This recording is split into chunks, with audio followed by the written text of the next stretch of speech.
Selamat pagi teman-teman. Kembali bersama Ariel Kurnaidi. Kita akan merenungkan firman Tuhan dari buku Renungan Pagi, Anak dan Pelajar. Yesus sahabat terbaik dan setia.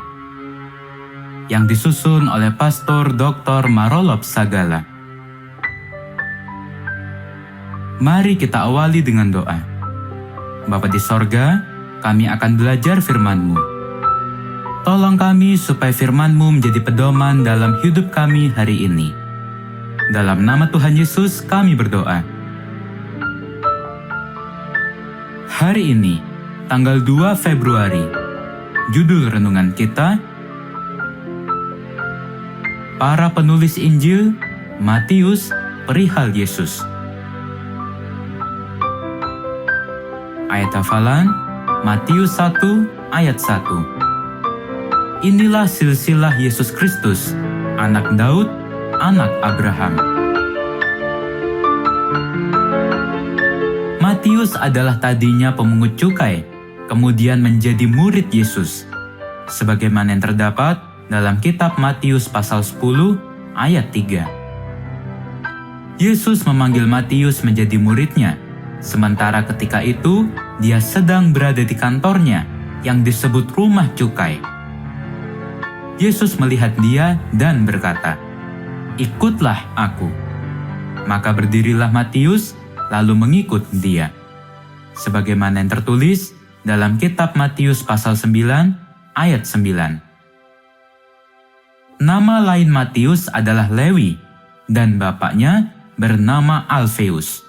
Sebagaimana yang terdapat dalam kitab Markus pasal 2 ayat 14.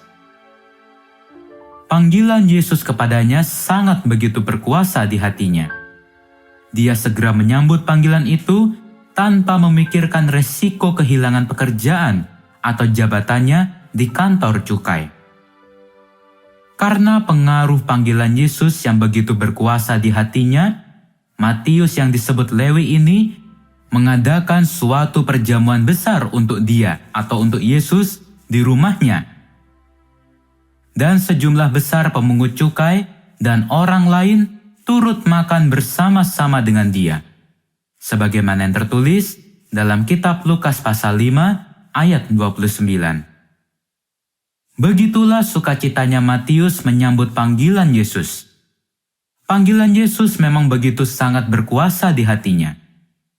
Panggilan sorga kepada orang-orang yang seringkali dituduh banyak orang sebagai orang berdosa. Karena pada zaman itu, semua orang yang bekerja di kantor cukai dianggap kebanyakan orang mereka itu orang berdosa.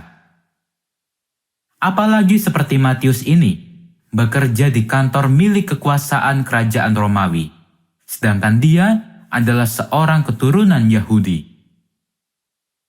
Matius sudah pasti adalah seorang yang kaya. Tentu itu terlihat karena dia sanggup mengadakan perjamuan besar dengan mengundang makan orang lain dengan jumlah yang sangat besar. Demikianlah seorang yang kaya seperti Matius. Karena sukacitanya mendengar dan menyambut panggilan Yesus, dia merelakan uangnya atau hartanya untuk dibagikan kepada orang lain. Bahkan Matius mau menjadi murid Yesus yang kemudian disebut Rasul Tuhan. Sebagaimana yang terdapat dalam kitab Matius pasal 10 ayat 3. Rasul artinya adalah utusan Tuhan. Karena Matius adalah murid Tuhan Yesus, maka Matius sangat mengenal betul siapa Yesus.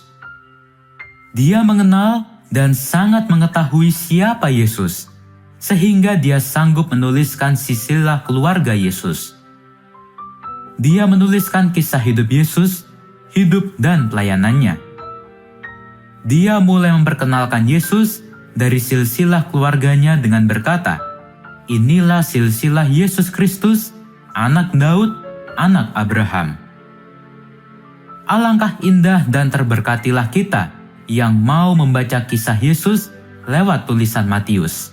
Karena ia ingin meyakinkan kita bahwa Yesus adalah benar Mesias, juga adalah raja yang kekal, keturunan Daud, seorang yang benar dan beriman, keturunan Abraham, bapa orang percaya. Jadikanlah Yesus yang dikisahkan Matius sebagai sahabat dan bahkan Tuhanmu.